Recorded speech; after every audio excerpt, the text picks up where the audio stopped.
Ya, ketika kita semangat, rajin beribadah kepada Allah, puasanya kita betul-betul kita perhatikan.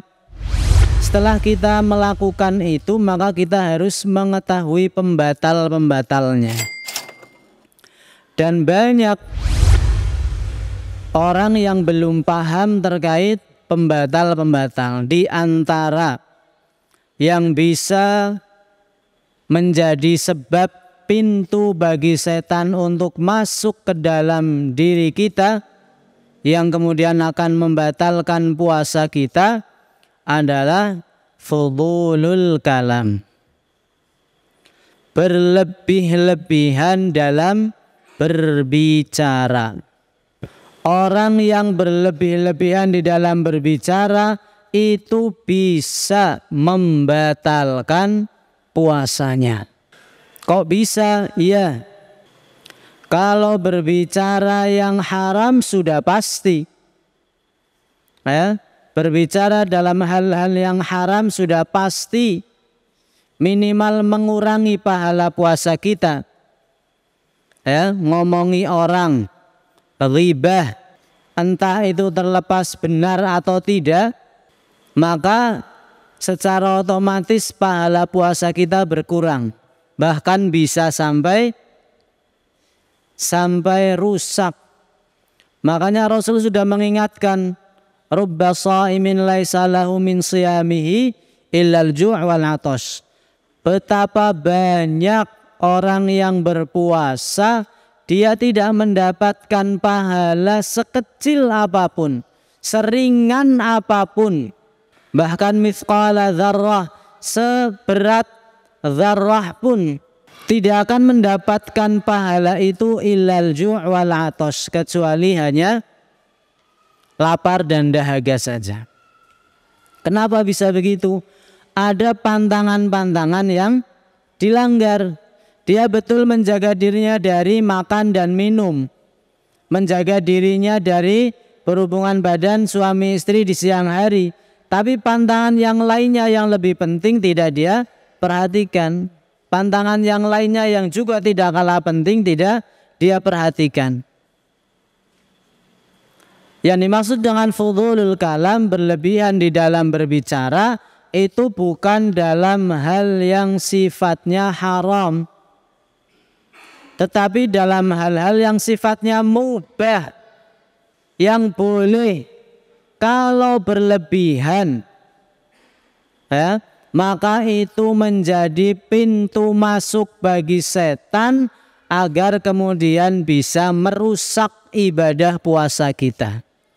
Dalam hal-hal yang mubah, bukan yang haram. Ya, tetapi apa? Berlebihan. Ya, bukan banyak bicara ya.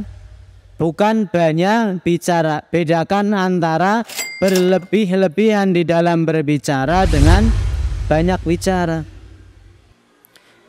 Kalau banyak bicara itu kadang dibolehkan, bahkan mungkin dibutuhkan. Misalkan pengajar, dia ngajar dari pagi sampai sore, kan banyak ngomong, banyak bicara.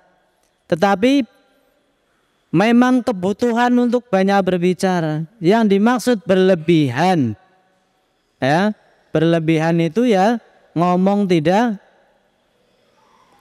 sewajarnya, berlebihan saja, ya. Makanya ada sebuah hadis yang diriwayatkan oleh Imam At-Tirmidzi. Suatu ketika ada salah seorang meninggal dunia, ya. Kemudian para sahabat mengatakan tubalahu, sungguh beruntung dia, sungguh beruntung dia, karena dalam pandangan beberapa sahabat orang ini adalah orang yang rajin ibadah, taat beribadah kepada Allah, ya. Tapi kemudian Rasul sallallahu alaihi wasallam mengatakan, apa kata beliau sallallahu alaihi wasallam?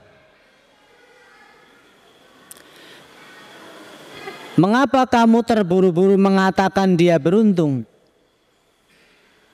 La'allahu takallama fima la ya'nihi, atau kama qala alaihi salatu wassalam. Kamu kan tidak tahu, bisa jadi dia berbicara mengenai urusan orang lain. Bisa jadi dia ngurusi urusan orang lain, ya, yang bukan menjadi urusan dia. Nah, dari sini perhatian dengan Allah Subhanahu wa taala, fudulul kalam, berbicara berlebih-lebihan itu ternyata memiliki efek yang sangat luar biasa. Kenapa dia bisa begitu? Karena fudulun nazar, kebanyakan melihat. Kalau tidak banyak melihat, tidak akan banyak komentar, tidak akan banyak nulis dengan jempolnya, komentar, ya. Jadi fudulun nazar, kebanyakan melihat, itu akan menyebabkan fudulul kalam, yang itu akan berefek atau berimbas menciderai pahala puasa kita. Oleh karenanya perhatian dengan Allah Subhanahu wa taala, bulan Ramadan itu bulan ibadah, ya. Maka kalau tidak bisa berbicara yang baik, minimalnya adalah diam.